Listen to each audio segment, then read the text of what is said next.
Hi guys, video में बात करेंगे इरेडा के बारे में। गाइस देखिए, इरेडा को लेकर अभी के टाइम लोगों के बहुत सारे क्वेश्चन है कि भाई इरेडा आखिर गिरता ही क्यों जा रहा है। क्योंकि इरेडा में आप देखोगे आज के दिन अगेन फिर से 2% की वोल्टिलिटी देखी गई है। देखिए जो भी रीजंस है इस वीडियो में देखेंगे एंड इरेडा को लेकर अपडेट्स है। देखिए जेंसोल जो यहाँ पे एक कंपनी है, उसको लेकर इरेडा ने क्या हुआ है कि उसकी एक सहायक कंपनी है एंड एक कंपनी है। तो इरेडा आपको पता है कि फाइनेंस का काम करता है, तो उसको कुछ फाइनेंस किया था।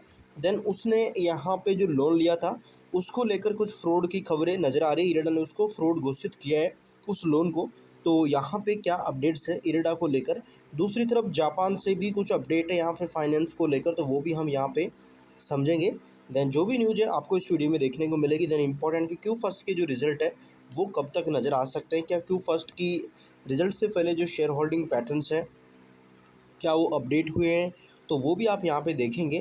देन इम्पोर्टेंट कि हमारा जो ये वीडियो है टोटली एजुकेशन पर्पस के लिए रहेगा। इसमें अपन किसी भी तरह का कोई प्रॉफिट लॉस या सेल बाय का रिकमेंडेशन बिल्कुल भी नहीं करेंगे। सो प्लीज़ गाइस आप अपने रिसर्च जरूर करिएगा। सो यहाँ पे अगर आप देखोगे तो फिलहाल हमें क्यू फर्स्ट का शेयर होल्डिंग का जो डेटा है वो अपडेट नहीं हुआ, यानी कि जो रिजल्ट है उससे पहले जो शेयर होल्डिंग डेटा है वो कंपनी ने मार्केट को सूचना नहीं दी है। तो यहाँ पे अगर आप देखोगे फिलहाल अपडेट्स न्यूज़ के बारे में, तो आपको पता ही है कि कंपनी का परफॉर्म पिछले एक लंबे समय से कैसा बना हुआ है। एंड पूरे पीएसयू जो कंपनी है उनमें भी आप देखेंगे हमें लमसम मिला जुला जो डेटा है वो नज़र आता है। जैसा कि आप यहाँ पे देखोगे जिनसोल एनर्जी ये है जिसको इरेडा ने लोन दिया था। तो ये एनर्जी है, मतलब ये कंपनी है। तो इसने इस क्या हुआ था कि इसकी एक सही कंपनी है, इन दोनों ने मिलकर इरेडा से लोन फाइनेंस किया था। तो इन्होंने जो लोन लिया था उसको इरेडा ने फ्रॉड घोषित किया है। तो क्यों किया है वो भी मैं आपको यहाँ पे बताऊँगा। बट उससे पहले गाइस अगर अपन अपडेट्स को थोड़ा ध्यान से समझे, देखिए गाइस खबरें क्या हैं। तो 14 जुलाई को इरेडा यानी कि जो इंडियन रिन्यूएबल एनर्जी है उसमें वोल्टिलिटी नज़र आई है लगभग 1 से 2% की। टेक्निकली ट्रेंड देखोगे तो मार्केट विशेषज्ञों के अनुसार अभी भी अपने सभी प्रमुख मूविंग एवरेज इनसे कंपनी नीचे नज़र आ रही है। दूसरी तरफ देखिए प्रमुख लेटेस्ट न्यूज़ पर अगर नज़र डाल लें तो जिनसोल इंजीनियरिंग से जुड़ा विवाद तो हाल ही में गाइस हुआ क्या है कि जिनसोल इंजीनियरिंग लिमिटेड और उसकी सहायक कंपनी जिनसोल ईवी जो यहाँ पे लेसेस लिमिटेड है, लोन अकाउंट्स को फ्रॉड यानी कि धोखाधड़ी घोषित किया है। इसकी सूचना रिजर्व बैंक ऑफ इंडिया को भी यहाँ पे दी गई है। ये कदम एनबीएफसी के लिए आरबीआई के मास्टर डायरेक्शन के तहत उठाया गया है, जिसका असर कंपनी के पोर्टफोलियो पर पड़ सकता है यहाँ पे। तो आप देखोगे इस तरीके से कंपनी ने यहाँ पे इस लोन को ये घोषणा करी है।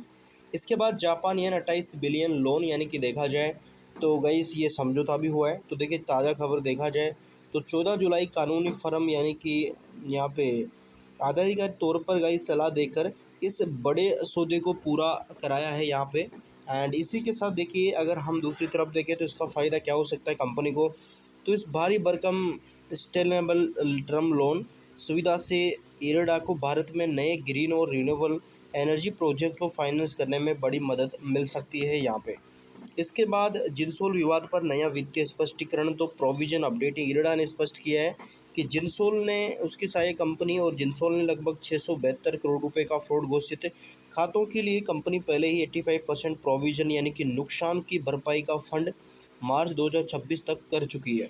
अगर यहाँ पे मतलब असर क्या है, तो देखिए वित्तीय जानकारों के अनुसार अब कंपनी को सिर्फ 101 करोड़ रुपए का ही अतिरिक्त रिस्क है, जिससे भविष्य की कमाई यानी कि अर्निंग्स पर कोई बहुत बड़ा झटका या कह सकते हैं कि नुकसान नज़र नहीं आ रहा है। अमित का कंपनी का ऐसा मानना है।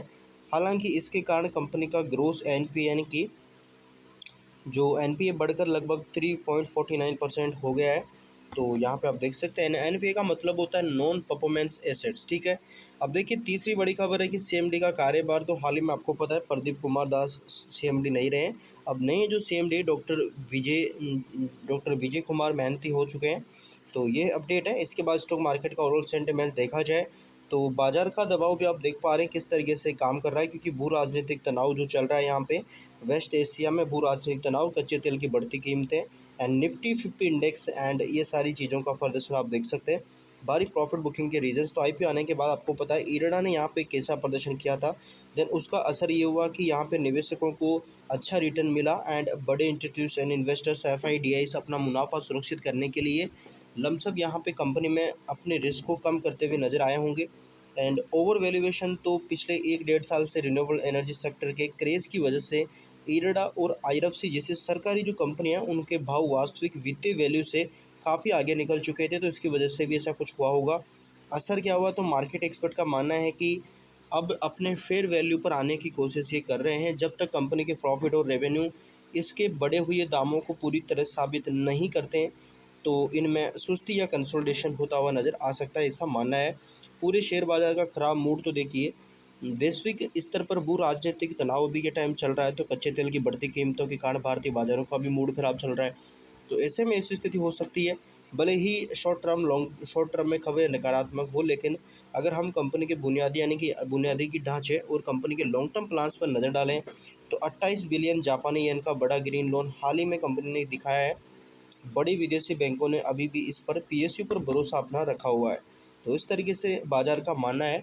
देन आगे अगर कोई खबर आती है, अपडेट्स आती है, हम आपको अपडेट करने की कोशिश करेंगे। अगर आप चैनल पे नए हैं तो सब्सक्राइब कर सकते हैं, बेल आइकन को प्रेस कर सकते हैं। So thank you, important guys. And देखिए, बाजार में रिस्क है, सो प्लीज़ आप अपनी रिसर्च ज़रूर करें, उसके बाद आप अपना डिसीजन लें, क्योंकि शेयर बाजार में इन्वेस्टमेंट जोखिम से भरा हुआ है। So thank you for watching guys.